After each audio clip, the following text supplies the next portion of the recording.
Hello, everyone, and welcome back to the Validity Podcast. I'm your host, Valentina Rodriguez, and I think this is episode 13.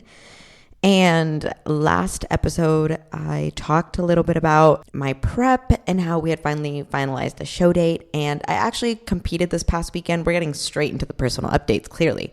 I actually competed this past weekend, and it didn't go very well. So obviously, I had talked about going into a show for like a warm-up, for feedback, and I knew my conditioning wasn't going to be there, but I was just hoping to get my qualification for nationals and then continue working and implement on the feedback. But I did not get my qualification because I did not place first or second. I placed a lot lower than I anticipated, but that just showed me that my conditioning was a lot further off than I imagined. I have about 4 to 5 more pounds to lose, and we won't be able to get like an objective take on just how my muscularity and my physique and my shape is until we get those 4 to 5 pounds off and we can see exactly how everything is looking at the right level of conditioning. I think I could not even have been compared to some of those top placing girls until my level of conditioning was there. It's kind of like you get the conditioning in, that's like your rite of passage to be in the mix. And then once you're in the mix, then the other stuff is what differentiates you. But I couldn't even kind of get to that point because my conditioning was just that far off. So, I've done a lot of thinking, a lot of like, do I even keep going? Do I even this? If it's just conditioning, I'm going to keep going. Even if I don't end up stepping on another stage, I'm going to keep going to get these 4 to 5 pounds off so that my coach and I can get an objective view of where my physique is sitting at the right level of conditioning. And then we can go from there and potentially do another regional, get feedback, and then decide if we're even going to step on a national stage. Obviously not at all how I kind of like imagine my season to go, but I knew I was stepping on a stage prematurely when it comes to conditioning levels. So that just goes to show, it's a really hard sport. It's a really hard thing to get to that low level of body fat, and I am in a good place mentally and emotionally to keep going. My support system is encouraging me to keep going. I checked in on all the people that my prep may affect because I recognize that I don't exist in a vacuum when I prep, that it obviously takes a toll on my relationships, on my friendships, on a lot of things because I'm limited in my time and my energy and my ability to do things and my flexibility and my emotional bandwidth, but everyone is so encouraging of me to keep going. So I have check-ins tomorrow and we'll get a better idea of the game plan there. But I've just basically been back to protocol since the show. So that's what we shall do. So I'm just going to keep on keeping on.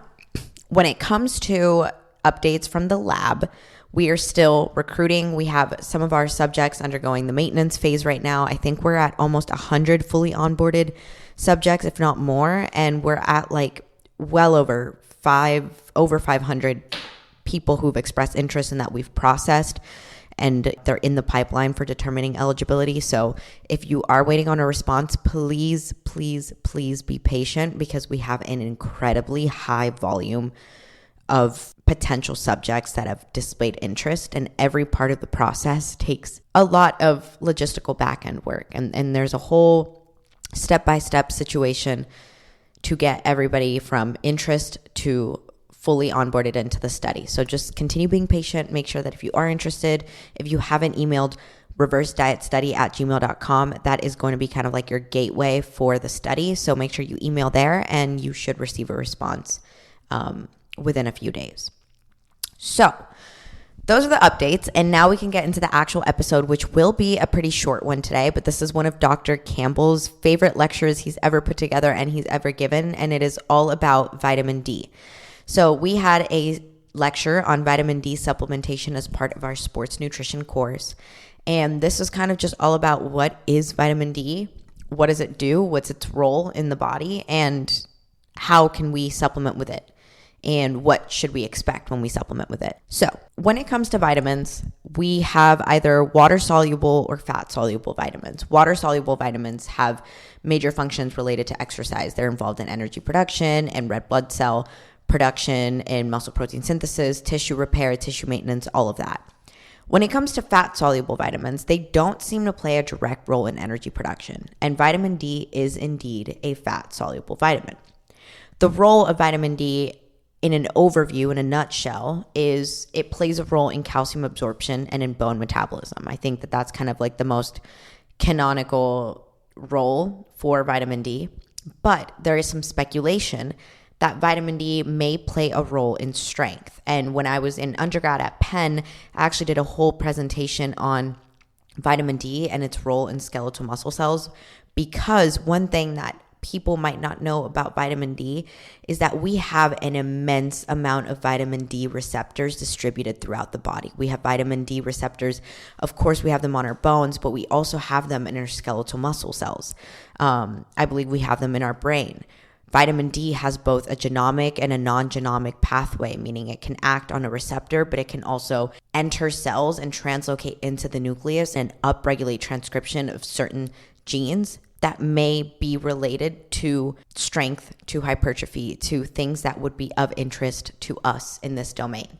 And we don't have, I'm going to spoiler alert, we don't have any studies that say, yes, vitamin D is going to make you yoked, but we do have some studies suggesting that baseline levels of vitamin D are critical for performance. So the biggest reason why vitamin D is kind of a vitamin of interest when it comes to strength, when it comes to hypertrophy, is because of the ubiquitous nature of these vitamin D receptors, how they really are dispersed, present throughout so many different bodily tissues, that it is silly and overly simplistic to think that vitamin D is simply just a bone or a calcium type of vitamin. So first, let's just kind of get into the basics. So we have vitamin D2 and we have vitamin D3. D2 is called ergocalciferol, and D3 is called cholecalciferol. And the reason why vitamin D can be a little bit complicated is because it again, there's two different types, and both of them are these groups of these steroid compounds. They're fat soluble. D2 is much less ubiquitously found or consumed. Vitamin D3 is typically what you should supplement with, what we're going to talk about. But overview, D2 is produced by fungi and by yeast, and it's when fungi and yeast are exposed to UVB rays. And you can also find it in sun-dried mushroom products, plant-based products. So when we think about D2, that's really coming from plants. When we talk about D3, this is your animal source of vitamin D3. Humans personally produce it when our skin is exposed to UVB rays, because provitamin D3, which is called dehydrocholesterol, it's the precursor to vitamin D3. UV rays will convert that into the active form of vitamin D3, which is cholecalciferol. So dehydrocholesterol, also called provitamin D3, gets converted to cholecalciferol, or vitamin D3. And you can get vitamin D3 from fish oil, from liver, from yolk, from butter, from dietary supplements. So if you're supplementing, again, it would be vitamin D3 that you're consuming, also known as cholecalciferol. So the thing about vitamin D is, like I said, our bodies can make it. We can make vitamin D3 when sunlight converts these chemicals in our skin into the active form. And this is how we humans obtain the majority of our vitamin D3. And if you don't get adequate sunlight, then obviously you might run the risk of having vitamin D deficiencies. And there's a lot of variables that influence the amount of vitamin D3 that we get, such as the time of day, the seasons of where you live, the altitude of where you live, sunscreen use, your pigmentation, your age.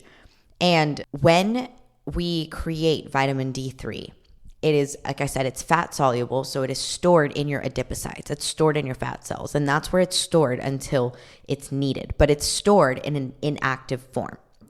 So how do we activate vitamin D? There's a process called hydroxylation.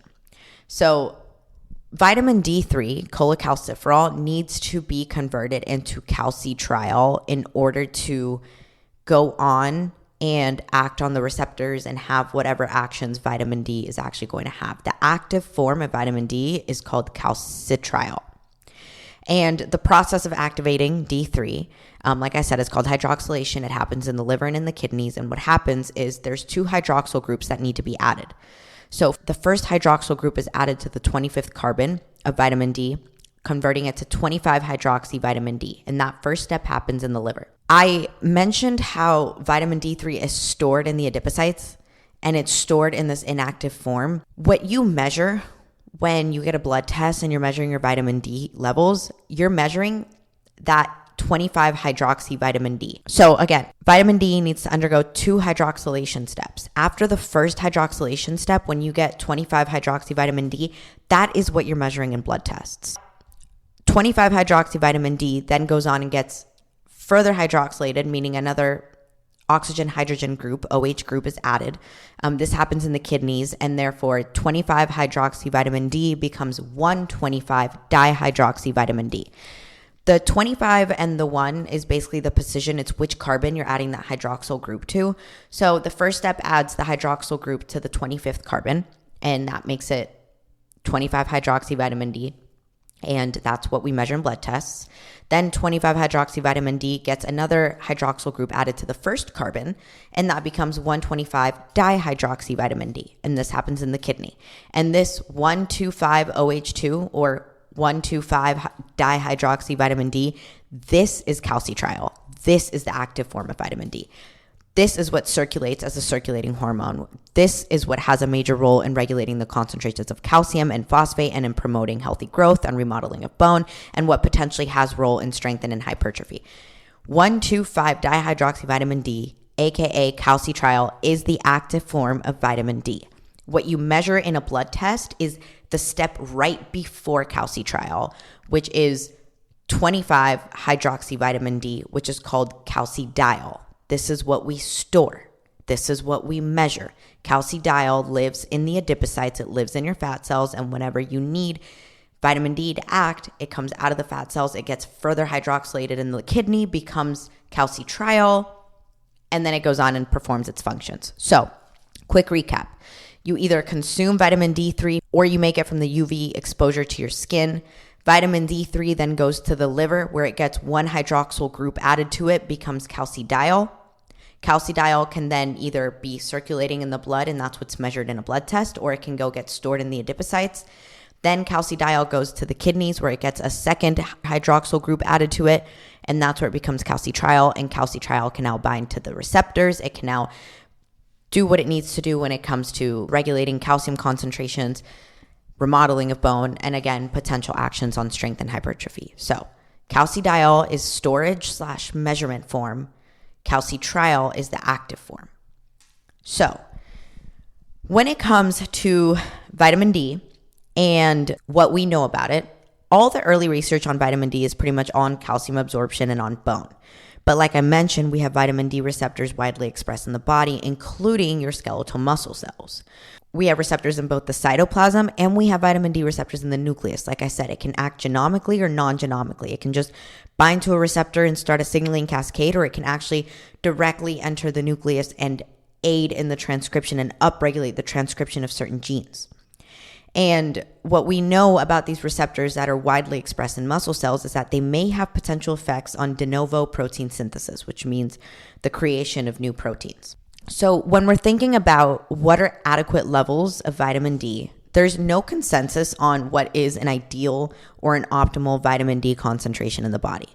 In general, we're going to talk about different numbers, but there's no consensus, like I said, on what ideal levels of vitamin D are, and we don't even have a consensus on what constitutes a vitamin D deficiency. If you're looking at the Institute of Medicine, that defines a vitamin D deficiency as below 12 nanograms per milliliter, which is the measurements that we use in the States. The Endocrine Society defines a deficiency as below 20 nanograms per milliliter. So if you have a vitamin D level of 18, according to the Institute of Medicine, you're healthy, you're fine. According to the Endocrine Society, you're deficient. Again, there's no consensus, and it's very hard to get like an adequate gauge, but we just have to kind of go off of general ranges, if that makes sense. So when we're looking at the prevalence of vitamin D deficiencies, the overall prevalence is about 40%. So about 40% of the entire global population is vitamin D deficient. By which range, by which measurement, I have zero clue. That's just the number that was given in the lecture. But some of the factors that may contribute to vitamin D deficiencies include limited sun exposure, darker skin, because higher levels of melanin actually block the conversion of pro-vitamin D to vitamin D3 in your skin. There's a competition between those two pathways there. Medical conditions, obesity, having a really restrictive diet, and just in general, elderly population. So there's a lot of things that might be contributing to this overall 40% global prevalence of vitamin D deficiency. But the biggest reason why we're concerned with this vitamin D deficiency and or insufficiency is because these deficiencies and insufficiencies of vitamin D place athletes and just overall human beings at risk of stress fractures, of illness, and of delayed recovery. And when we're looking at studies that look at the prevalence of vitamin D deficiencies specifically in athletes, there was one study done looking at athletes in the South, which theoretically have more sun exposure. So 70% of athletes in the South were vitamin D sufficient. So they were good, they were healthy, they were good to go. But 20% of them were insufficient and 10% of them were deficient. And those who have lower vitamin D levels have reduced scores on strength. So this is, again, a correlation, a relationship that's starting to be elucidated when it comes to vitamin D deficiencies and its effect on strength. There was another study looking at pro basketball players, and they found that 32% of pro basketball players were deficient in vitamin D and 47% were insufficient. That's a massive number for a population that really should be kind of covering all their bases, ticking every box, and ensuring that they're healthy across the board, including in their vitamin ranges. There was another study looking at NFL players, which this is an outdoor sport. We don't expect a huge prevalence of vitamin D deficiency or insufficiency in sports that are played outdoors with adequate sun exposure. And 26% of NFL players were deficient in vitamin D. And about 42 to 80% were found to be insufficient. Okay. And while not all studies reported an association between low levels of vitamin D and low strength and performance, one thing that is elucidated across all studies, which is the biggest thing that I want to focus on this episode, is if you are low on vitamin D, if you are deficient in vitamin D, if you have insufficient levels of vitamin D and you correct those levels, you see an improvement in performance. So we don't know if lower vitamin D means lower performance. And we don't know if taking a healthy baseline individual, adding vitamin D does not necessarily make you stronger or make you perform better. But if you are deficient in vitamin D, correcting that deficiency does translate into an improvement in strength and an improvement in performance. The other thing that's elucidated across the literature is that low vitamin D levels are associated with an increased risk for muscle injuries. Last episode was about injury prevention. We talked about exercise for injury prevention and eccentric exercise specifically for preventing injury. Another way that we can look at injury prevention is ensuring that you have adequate vitamin D levels. We don't want injuries occurring neither at the muscular level nor at the skeletal level, and vitamin D can help on both fronts. So again, the only relationship when it comes to strength and hypertrophy that we can have confidence behind is if you correct a vitamin D deficiency, you see an improvement in performance. If you have healthy, adequate levels of vitamin D, taking more might not necessarily make you stronger. We don't know. We don't have the data for that. It might not make you perform better. We don't have the data for that. But we do know that if you're insufficient or you're deficient, if you correct that, you do get an improvement in performance. You do reduce your risk for muscle injury. So the biggest focus when it comes to vitamin D supplementation is first and foremost correcting a deficiency. So how do we treat vitamin D deficiencies and insufficiencies? Well, consume more vitamin D, either through more sunlight, through your diet, or through supplements. And when we're talking about supplements, you can get vitamin D2 supplements, you can get vitamin D3 supplements, and I talked about how you should be supplementing with D3. This is because vitamin D3 increases your blood levels of vitamin D better than D2.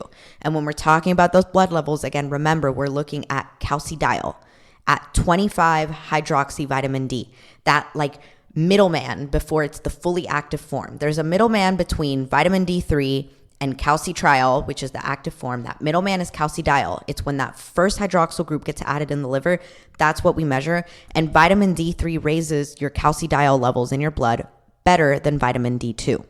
There was a meta-analysis done that found that vitamin D3 has a significant and positive effect on raising blood levels more so than vitamin D2. So if you're ever between the two, make sure you're getting cholecalciferol or vitamin D3 supplements. When we're looking at vitamin D3 supplementation and strength, like I mentioned, if you are not deficient to start off, if you are healthy, if you have good vitamin D blood levels, supplementing with vitamin D3 will not necessarily cause any changes that we know of so far. But if you are deficient or insufficient, your strength will increase when you start supplementing with vitamin D3. And there's this meta-analysis done, and the authors of this meta-analysis recommended raising your vitamin D to over 40 nanograms per milliliter for optimal muscular performance. So that's our first kind of reference range of what is optimal for performance, for strength, for skeletal muscle health and skeletal muscle function when it comes to vitamin D. The range given by these authors specifically is over 40 nanograms per milliliter. So if you're wondering, what should I be looking at if I go get my blood drawn and I want to look at my vitamin D levels? Ideally, you should be above 40 nanograms per milliliter. And again, the biggest thing is that your primary goal when you're looking at your blood levels and you're wondering if I should supplement, if I shouldn't, is first and foremost to prevent and correct a deficiency. We talked about how there's no consensus on what a deficiency is, but we have one institute saying it's if you're below 12 nanograms per milliliter. Another institute is saying if you're below 20 nanograms per milliliter. If you're interested in optimizing your muscular performance, and we have this range of over 40 nanograms per milliliter, if I were you and you have anything under 40 nanograms per milliliter, I would supplement with vitamin D, even if you're not in that quote unquote deficiency range. And there's kind of like a foundational figure in the world of vitamin D research. His name is Dr. Heaney, and he proposed a criterion for your intake requirements based on physiology and not based on disease prevention. So when we look at a lot of the vitamin D literature and recommendations, they're based on disease prevention, which is really hard because there's no like clear-cut disease related to vitamin D deficiencies. We don't even have, like I said, consensus on what constitutes a deficiency. But because vitamin D and vitamin D receptors are so widely expressed, and it's a vitamin that plays such a ubiquitous role in the body, not just in calcium absorption, but in overall in so many different pathways, Dr. Heaney proposes that we should look at adequate ranges for vitamin D intake based on optimal physiology and not based on disease prevention. And so his proposition, his recommended range is that you should be between 40 and 52 nanograms per milliliter for fully normal human physiology. So again, you're looking at that blood test, you're looking at your vitamin D levels, and you're saying, okay, where should I be? How am I sitting? My genuine thought and Dr. Campbell's recommendation is to go off of Dr. Heaney's recommended range, which is that you should be sitting anywhere between 40 to 52 nanograms per milliliter of vitamin D, of 25-hydroxy vitamin D, that calcidiol, which is what we're measuring in blood tests, that should be between 40 to 52 nanograms per milliliter for fully normal human physiology.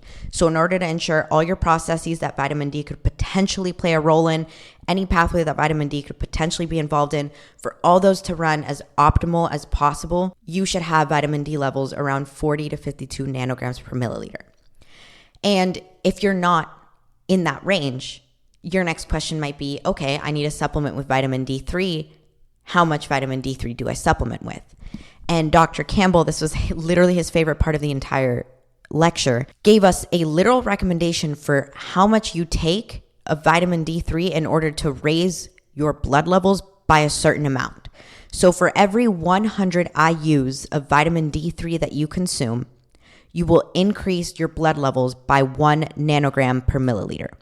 So say you want to aim to have blood levels right at 40, and you get your blood test and you're at 38. If you supplement with 200 IUs of vitamin D3, you will raise your blood levels by 2 nanograms and go from 38 to 40, because every 100 IUs of vitamin D3 will raise your blood levels by 1 nanogram per milliliter. And he ran this test on himself, and he had a couple of test subjects to see if like it was actually effective, and it actually increased it by that amount, and he confirmed it. So this is confirmed. So you can do the math. If you want to get yourself to 50 nanograms and you're at 40, that means you need to increase by 10 nanograms, meaning you're going to need 1,000 IUs of vitamin D3. That's how much you're going to supplement daily. And it should take you up to 3 months in order to see that supplementation translate into those increases in your blood tests and in your blood levels. And your next question might be like, okay, so 40 to 52 is optimal, but is there such a thing as too much? The United States Institute of Medicine set the tolerable upper intake limit to 4,000 IUs per day, but there's no consensus on what constitutes vitamin D toxicity, because there's a lot of people that consume very high levels of vitamin D3 or that have very high levels of vitamin D3 in their blood, and they live their lives without harm. There's no reported harm, reported side effects. Signs of toxicity are nausea, vomiting, confusion, pain, kidney stones, but there's no consensus as to like, whoa, like you are at toxic levels of vitamin D. It appears to be if your blood levels come out to over 150 nanograms per milliliter, and that's a huge range because we have 40 to 52 is optimal, but you don't really start worrying about toxicity until you get to 150. So what happens between 52 and 150? We don't really know. We just know that the risk that you run if you get close to toxic levels is hypercalcemia, which is just where your bones start to leach calcium and then you get elevated levels of calcium in your blood. And that can go and interact with possibly like get in the way of other signaling pathways. I mean, you too much of a good thing is never a good thing. So while we don't have a consensus on vitamin D toxicity, try not to get your levels above 150 nanograms per milliliter. Try not to consume more than 4,000 IUs per day. But I personally have been vitamin D deficient before. I don't know if it was deficient, but it was very, very low and it was definitely suboptimal. And I supplemented, I want to say with 10,000 IUs per day, and I only did it for a little bit. And now my levels are healthy and they're normal. And I want to say under 100. I think my levels are in the 60 to 80 range last time I checked, which is high but not concerning, and it's definitely above optimal, and I don't supplement further because my levels are adequate. And next time I get blood work done, I'll see if they've kind of come back down since I stopped supplementing. And I'm alive and I'm well, and I don't recommend supplementing with more than 4,000 IUs a day. But again, there's very little reports of harm being done or of people seeing harm who supplement with more, especially if they're not getting their actual blood levels above 150 nanograms per milliliter. So that's kind of what we covered in the entire lecture. And the biggest takeaway is that vitamin D does not have a definitive role in strength and hypertrophy, but vitamin D deficiencies do negatively affect your strength and your performance and your hypertrophy. So it's kind of one of those that like we don't know if going from normal to more is better, but we do know going from suboptimal to optimal is critical, it's crucial, and it's necessary in order to optimize your performance. So this is your little reminder that vitamin D plays a role in strength and in hypertrophy. Beyond just regulating calcium concentrations and bone remodeling and having a healthy skeletal system, it also plays a really, really important role in your skeletal muscle cells. The role is not completely defined, but we do have the data to suggest that inadequate levels of vitamin D negatively affect your performance and your strength. So if that's something that you're potentially overlooking, it's very important that you go and you get your levels checked and that you supplement as needed. Again, every 100 IUs of vitamin D3 will raise your blood levels by 1 nanogram per milliliter. So you can use that based off your blood test. You can use that to gauge how much you need to supplement with accordingly. And you just supplement daily. You can do oral. There are injectable vitamin Ds, but this dosing is for oral and it is adequate. And as long as you're not getting above 150 nanograms and you're trying to stay within that recommended 40 to 52 nanogram per milliliter range, you should be good to go. So that's all we looked at. The studies, I know I didn't go into them in depth because they're more so like correlational, but they will be linked in the description as always.